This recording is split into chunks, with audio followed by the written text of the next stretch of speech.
Hey everybody, this is Cherokee Edwards from Cherokee Edwards Inspires, where we're going to have shows here to talk about life, to talk about what makes your life special, what makes it better, and everybody working together, because together everyone achieves more. Acronym for the word team.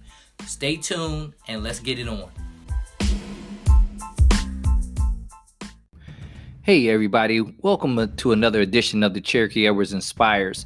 And today is a special day. It's a special time of the year. It is not just summer, but it's also Father's Day weekend. And I want to give a shout out to all the real fathers out there, not the daddies, but the real fathers out there. I was asked, and you guys know I like to do shows based on requests. So I was asked by a young lady to talk about what I feel like real men do and real fathers do, and what separates the father from the daddy. Well, one of the things that, as we get into this, there was a song back in the day, I'm dating myself now, but it was called That's Just My Baby's Daddy.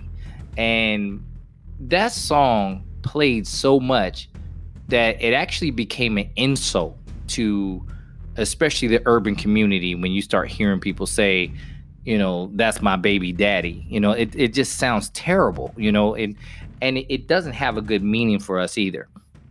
Now, the difference is when you talk about a father, a father is somebody that is there through the good times as well as the bad times. And in my estimation, and this is my opinion, but real men don't need to tear women down, the mother of the child down to the child to make themselves look better.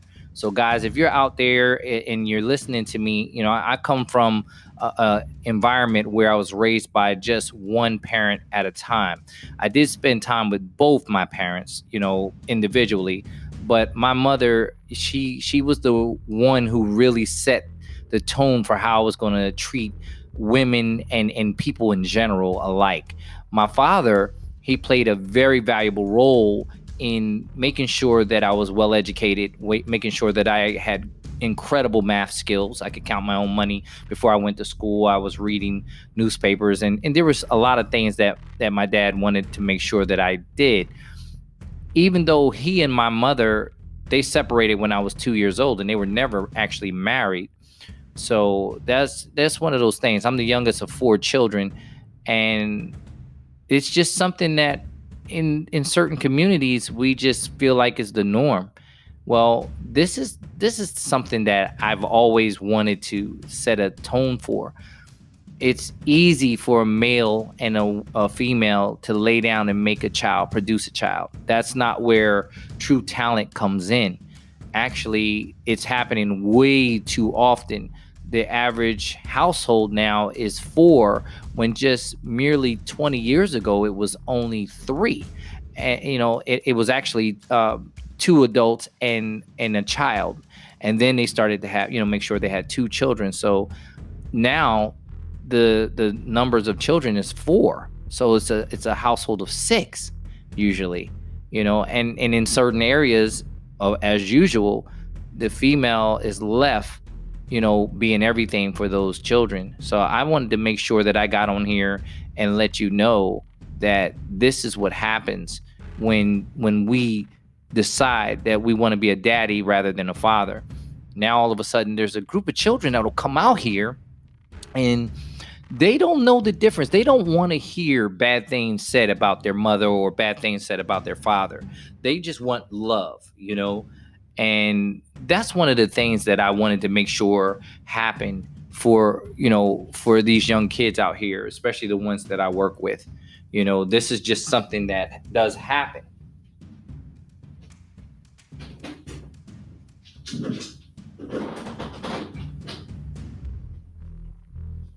So let's get into this thing. Let's talk about the differences that you'll see. First of all, we know one of the big differences is the father is the one that's going to be at all PTA meetings, at all doctor's visits, at the school plays, at the games. They're going to also want to make sure that the child is well educated, well versed in what this world is going to do to them and what the world can do to them if they're unprepared. The daddy is just good with just saying, okay, that's my baby. let me go check on my baby. She's with my baby mama. She's with my baby mama. And let me tell you something. There ain't nothing cool about saying things like that. You know what I mean? Especially if you're saying it in a derogatory sense where, you're not even allowing the child to be a child. I know a lot of people like to ask the child could be 5 years old, as young as 5. And one is saying, yeah, what your mom doing? And who she got around you? And what is this? And what's going on? And vice versa, ladies. Sometimes, you have the child with the father and you're interrogating the child. Well, here's what I want to say to those of you that do that. Let your child be a child. Let him be a child. Let her be a child. Adults need to talk to adults. Children need to stay in children's places. They need to be able to have fun and enjoy life. And if you didn't get through that, then you could actually break the trend that's set where your child could be the difference. Your child could actually know nothing but love. They could hear about hate and hear about, the misery of what happens, but you don't have to teach them by example. I always get agitated when I hear, either of the parent talking about the other parent, especially if the child is present, and you can always tell, ladies and gentlemen, you can always tell when that's going on somewhere because the child doesn't know how to politic that well yet. So you say, oh, don't tell your mom I said this, or don't tell your father I said this. At some point in time, it's going to come out. Even if the child didn't want it to come out, it's going to come out. But the child should have never been put in that position in the first place. So a father actually knows that. A father also knows that when you have a child with a woman, no matter how you feel about the woman personally, that is the mother of your child. And if you love your child, then a part of you must love the mother because that was procreation. It doesn't mean you guys got to get along. It just means there has to be a love there because the two of you conceived the child that both of you are supposed to love. You're doing nothing but hurting the child if you insult the mother or insult the father in front of the child. So now to say, mad props to you fathers out there because, a lot of times you go unnoticed. Great fathers go unnoticed because everybody feels like the status quo is he's nowhere to be found. He's so busy doing him and enjoying himself that he abandons the family. And truth be told, a lot of times, and I'm not saying all the time now, but there's some situations that go on where if, you're supposed to meet up and you're always late. Well, let me say this. If you're always late, then you have no concept of time, meaning you don't respect time or anybody that's waiting on you to appear on time. That's one of the biggest pet peeves that I have. As an employer, I actually would terminate people for being late to my meetings and being late for work. They could be the best worker, but unless there's some major reason for them being late, I'm not having it. You know what I mean? And I feel like the same thing goes for relationships. The same thing goes, for marriages, for a boyfriend and girlfriend type relationship, or any type of relationship. When you're late, you're actually disrespecting everybody involved. And believe it or not, you're even disrespecting yourself. People do not take people seriously when they're late. People do not take people seriously when they're willing to talk bad about their family and about everybody that's supposedly in a circle of love for them. They just don't, And even if they don't tell you to your face, believe me, when you leave, they're going to say things like, man, I tell you, I don't know, boy, if he's like that with his baby's mom, imagine what he says about us. And, if she's that way about her baby's dad, imagine what she says about us, So even though, I love to give pearls of wisdom and I love to talk about things that make our lives better, and these are things that just come out. I remember being a child and I knew that my dad and my mom couldn't stand each other. So it affected me when they got around each other. neither of the two were at any of my graduations at the same time. And that goes for anything from elementary school graduation in 6th grade going to 7th, for high school graduation, for college, for military graduation, for college, everything. So we're gonna pause for station identification. We'll be back and we'll get a little bit deeper into this. Give me a minute. If you haven't heard about Anchor, it's the easiest way to make a podcast. Let me explain. It's free. There's creation tools that allow you to record and edit your podcast right from your phone or computer. Anchor will distribute your podcast for you so it can be heard on Spotify, Apple Podcasts, and many more. You can make money from your podcast with no minimum listenership. It's everything you need to make a podcast in one place. Download the free Anchor app or go to anchor.fm to get started. Okay, everybody, welcome back to Cherokee Edwards Inspires, and today we're talking about good men and fathers. And like I said, every day is Father's Day, just like every day is Mother's Day. I have friends that told me that their child's father, and I'm going to say father because this man is a good man for basically 18 years, and then decides, okay, we served our time, they graduated, we're done, and basically wiping their hands. Well, now all of a sudden, that's when I would say a father has now become a daddy, instead of realizing that life never stops when you have a child. When you have a child, that is a lifetime commitment. That is not an 18-year commitment. That is a lifetime commitment. That child's life is really just beginning when they turn 18. And truth of the matter is, they're not fully grown until they're out of the house and can support themselves. And even then, they're going to need to lean on you for the trials and tribulations that this world, this very ugly world and dangerous world, can bring to them. If you say that your job is complete when you turn 18, then I'd have to question how you were raised, because your child won't be as good as they need to be if you just cut loose and turn away from them at 18. They're still children. They can be tried as adults. They're responsible for things that they do at 18, but they can't have a drink at 18.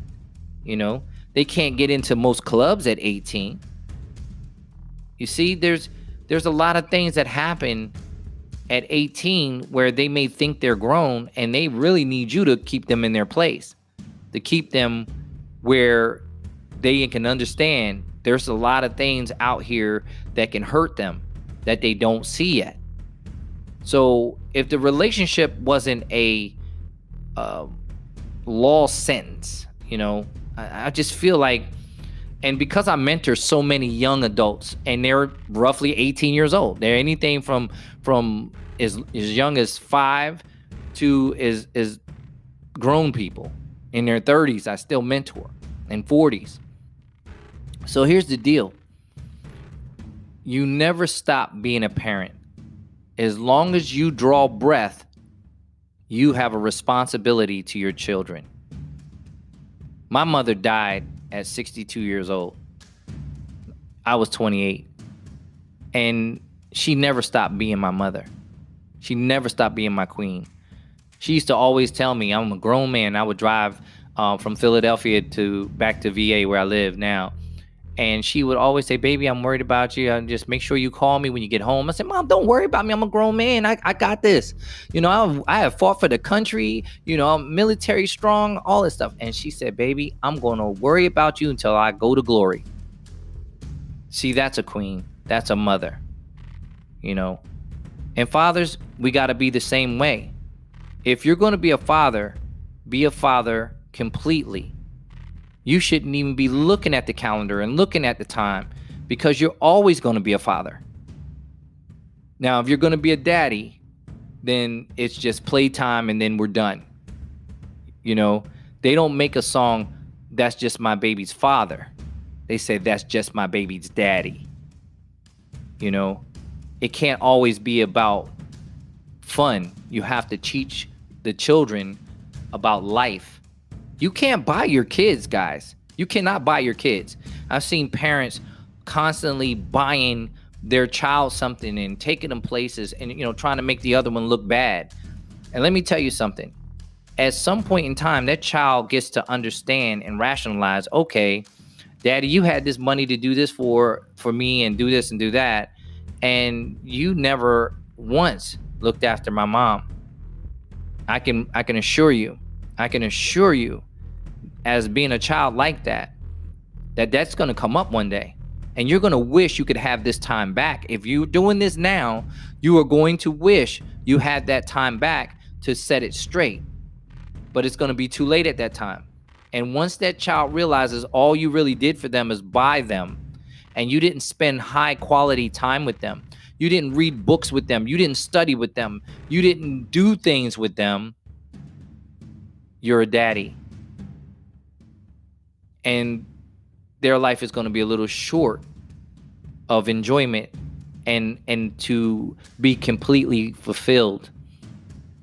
Because we all know that young ladies start looking for men that remind them of their fathers or their daddies. And therein lies the drama. Just think about this, men. How many of us that would have a daughter would really want them to fall in love with a man like us? You know, you want her to have a man exactly like you. If the answer is no, you don't want them to have that, then you need to change who you are. Because she's going to gravitate toward what she sees, and her first love after her mother, her first love is her father. Her first male love is her father or her daddy, because that's who she sees. And if she doesn't see you in the right light, she's still going to gravitate toward that male that reminds her of her father, of who brought her into the world. A lot of times males are hurt by not being with the mother of their children, no matter what it was, even if it was the female's fault. Let's just say hypothetically, you're in this great relationship for a number of years, and then all of a sudden, everything goes haywire, right? And it is the woman's fault. Let's say it is. If you don't know how to deal with that on a adult level, a real good level, now you're going to introduce the court system, because you're going to have to do child support. You're going to have to co-parent. And if you sit there and bash the mother of your child, or ladies, the father of your child, you're sending signals to that child instantly. Even if you tell them, don't listen to what we do, this is our business, this is what we're doing. If you do that in front of the child is absorbing that, whether you like it or not. And whether they tell you they're absorbing it, it doesn't matter. They still are absorbing it. These children are not dumb. They're not stupid. And a lot of these kids, they're very, very intelligent, especially nowadays, because they have so many things that can teach them and educate them on things. So it makes them a lot more advanced than even we were when we were younger. So my thing and what I would recommend to males out there that are listening to me right now, this is not a male bashing session. Matter of fact, this is a happy Father's Day conversation. It's a shout out to those of you that are real men, real fathers. Teach these men out here, or try to show them a better example in which they should go. Because no matter what, we have a ton of narcissists out here. They think that everything that goes wrong is somebody else's fault. It's never their fault. A lot of men like that, you'll never hear the words, "I'm sorry," because they're never wrong. If you witness what's going on in America today, how many times have you heard your president say, "I'm sorry, I was wrong. Even when we all know he was wrong. He won't say it. And I'm not going to turn this to a political thing, but anytime the ruler of the country, the head of the country won't do it. Look at the separation that we're seeing in the country now. Relate that to your dwellings of your house. You know, I know people that they can't say a good word to, you know, the opposite spouse, you know, to the mother or the father. And you got to get the courts involved, and then you got to get legal involved. And we all know it's not the best thing for police officers right now to get involved in a domestic situation. So I'll tell you, men out there that seem to always want this to happen, you're setting yourself up for a terrible fall. You're setting yourself up for a terrible, terrible fall. And you won't have anybody else to blame but yourself, when all you have to do is do what you're supposed to do and keep it moving. You know, it doesn't make you look better because you tell somebody off, because for anybody out here, somebody loves them. Somebody loves them, and they're not alone in this world. It's very important for every one of us to understand, no matter what kind of conversations we get in, there's somebody that loves that individual that you bash.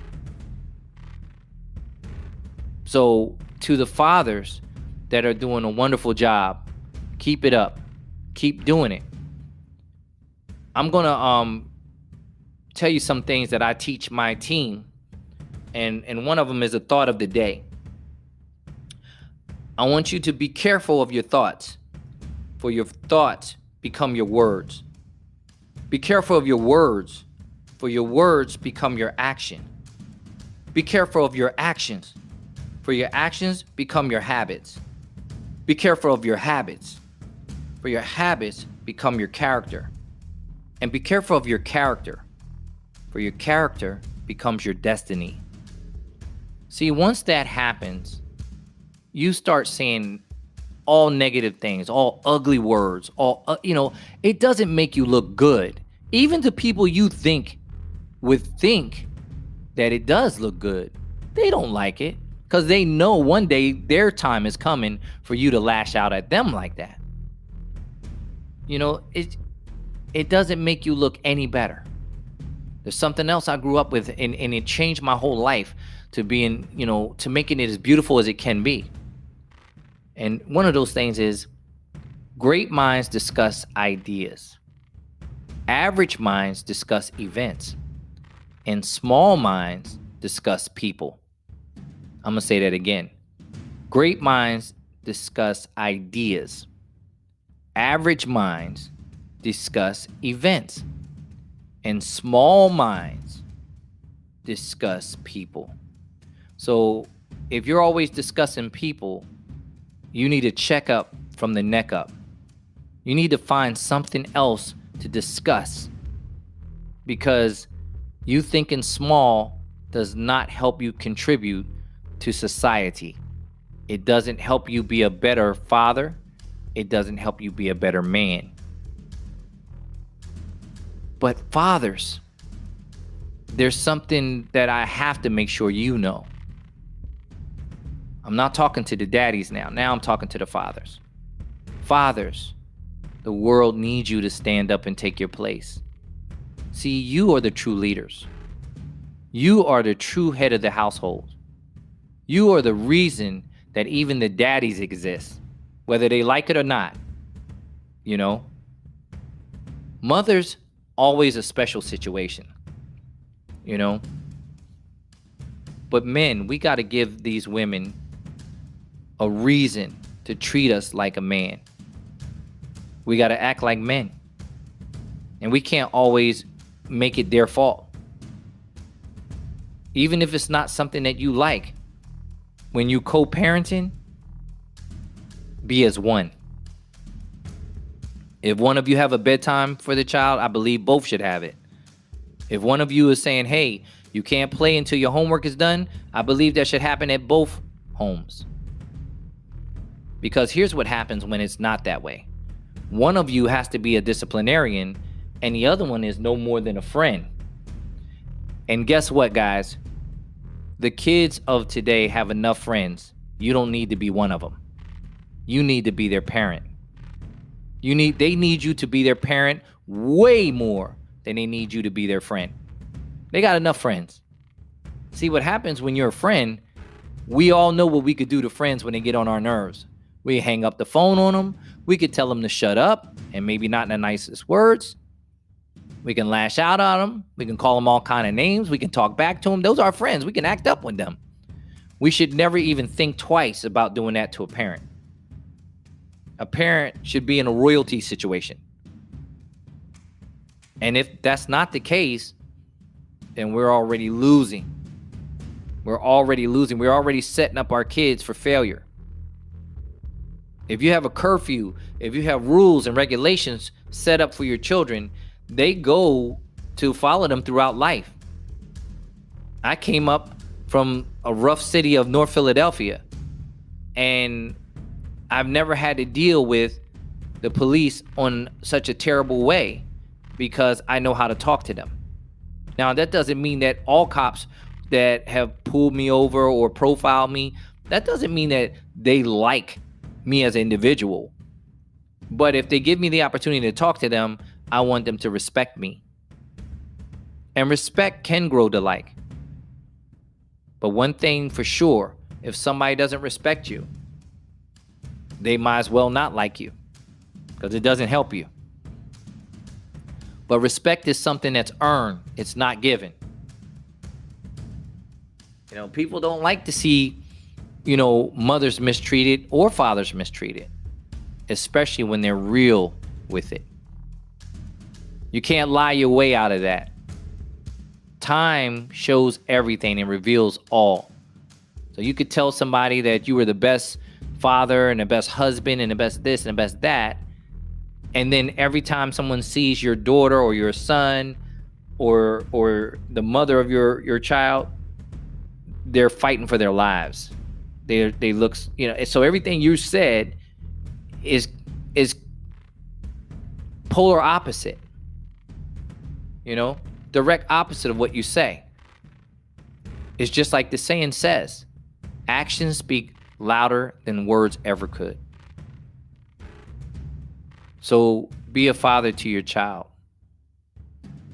That is back to the daddies. Don't be okay with just being called the baby daddy. Let's stop that. Let's be a father. Let's be a father. I sponsor over 100 children that are without a father figure. And that's how I run across them. And I know how great these kids are that I'm sponsoring. And the crazy part of it is, when these children raise up and become major contributors to society, these daddies are going to come out the woodworks and all of a sudden want to become fathers. But I'll tell you this, like I've seen it in so many times in my life, at that time it's going to be too late. It's going to be too late. So own your stuff. Own what you've done. Because if you can hear my voice, you can change your circumstances. You can start today. You can start right now. This is a day dedicated to you. The men stand up. The real men stand up. Real fathers stand up. This is your day. I salute you. God bless you. And he has blessed this world with you. But as I always say, let each one teach one, so we all reach one. That's the way we need to grow this new generation. Don't allow this new generation out here without our support. And 18 is not the cutting of parenthood cord. It's lifetime, men. You don't get to walk away. God bless. Wash your hands. And I'll talk to you later. Cherokee out.